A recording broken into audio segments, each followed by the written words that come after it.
सभी को नमस्कार। मेरा नाम सपना है। मैं एक SRLM में मेंटर हूँ।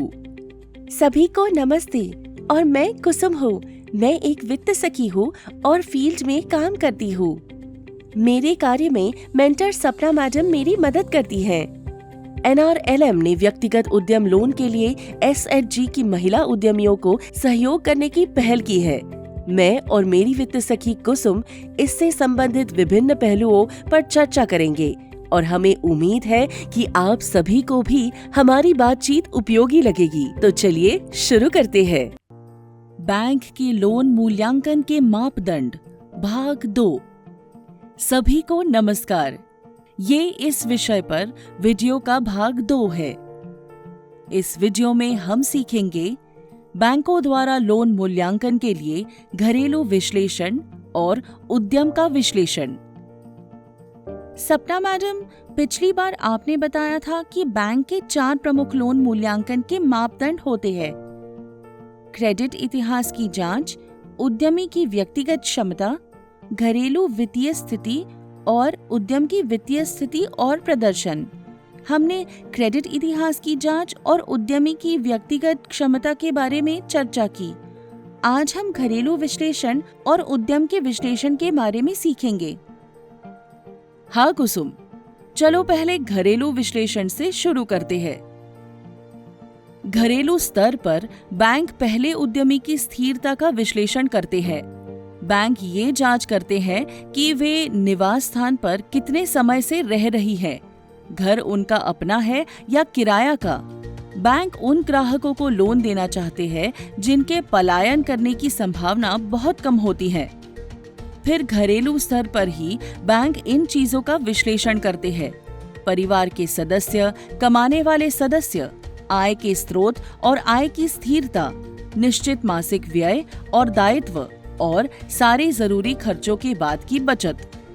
एक महत्वपूर्ण पहलू जो बैंक जांचते हैं वो है मौजूदा लोन दायित्व और घरेलू नकदी प्रवाह। बैंक ये देखते हैं कि वर्तमान में कितने लोन चल रहे हैं और उनकी कितनी किस्त है। बैंक कुल घरेलू नकदी प्रवाह जांचते हैं। इसका मतलब है परिवार में कुल नकदी की आवक और कुल नकदी की जावक। आय में से सारे व्यय और लोन दायित्व निकालने के बाद की बची हुई अधिशेष राशि से बैंक ग्राहक के किस्त देने की क्षमता और उसके अनुसार लोन राशि का अनुमान लगाते हैं।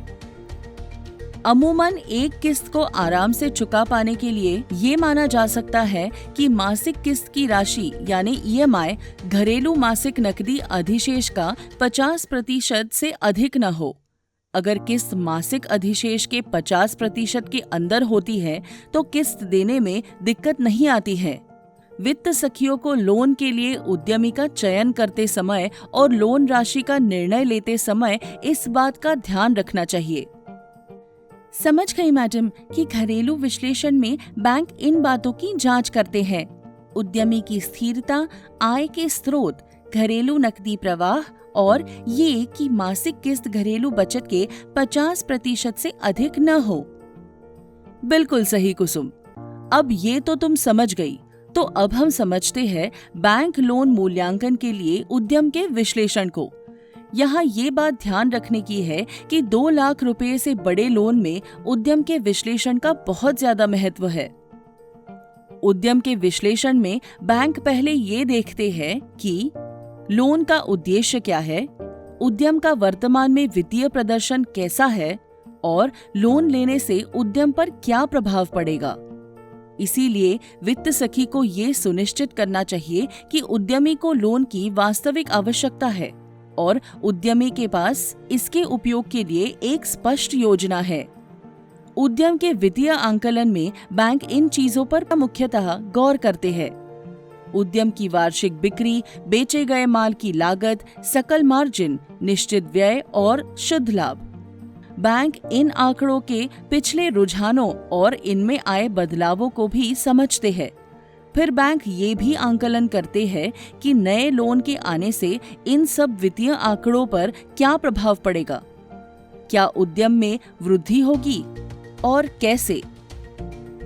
यदि उद्यमी मानती है कि नए लोन से बिक्री और लाभ में वृद्धि हो सकती है, तो उसे बैंक को समझाने में सक्षम होना चाहिए कि वो कहां से नए ग्राहक या माल के लिए नया बाजार लाएगी। क्या लोन के बाद उद्यम की बढ़ी हुई क्षमता के लिए बाजार में पर्याप्त मांग है? वो कैसे प्रतिस्पर्धा से निपटेगी और कैसे उत्पाद की मार्केटिंग करेगी? उद्यम के विश्लेषण का एक और महत्वपूर्ण पहलू उद्यम का नकदी प्रवाह है। एक उद्यम भले ही लाभदायक हो, लेकिन यदि नकदी प्रवाह नियमित नहीं है तो इससे बैंक की किस्त में देरी हो सकती है और ये बैंक के लिए चिंता का विषय होगा। जबकि जिन उद्यमों की नकदी प्रवाह नियमित और निरंतर होती है, बैंक ऐसे उद्यमों को लोन देने में ज्यादा रुझान रखते हैं। मैडम, बैंक नकदी प्रवाह के आंकलन के लिए क्या देखते हैं? इसके लिए कुसुम बैंक कैश और क्रेडिट बिक्री का अनुपात, बिक्री में अनियमितता, स्टॉक का टर्नओवर यानी स्टॉक कितनी तेजी से बिकता है, देनदार टर्नओवर यानी देनदार कितनी तेजी से पैसे का भुगतान करते हैं, और आपूर्तिकर्ताओं द्वारा प्रदान की गई क्रेडिट अवधि, इन सब का विश्लेषण करते हैं। बैंक के दृष्टिकोण से ज्यादा कैश में बिक्री, बिक्री में कम अनियमितता, तेजी से स्टॉक टर्नओवर, देनदार टर्नओवर और आपूर्तिकर्ताओं द्वारा लंबे समय का क्रेडिट लोन के लिए अनुकूल होता है। कुसुम, एक और महत्वपूर्ण बात यह है कि महिला उद्यमी को खुद इन सभी विवरणों को जानना चाहिए और इस पर बैंकरों को समझाने में सक्षम होना चाहिए। इन सभी पहलुओं का विश्लेषण करने के बाद यदि बैंक आश्वस्त हो जाता है तो वो लोन को मंजूरी दे देगा। यदि नहीं तो बैंक लोन को अस्वीकार कर सकता है या लोन राशि को कम करने के लिए कह सकता है। मैडम, अगर बैंक लोन का प्रस्ताव ठुकरा देता है तो क्या उद्यमी दूसरे बैंक में लोन के लिए अप्लाई कर सकती है? हाँ कुसुम, अगर किसी उद्यमी को अपने लोन प्रस्ताव पर विश्वास है तो वो हमेशा दूसरे बैंक में संपर्क कर सकती है।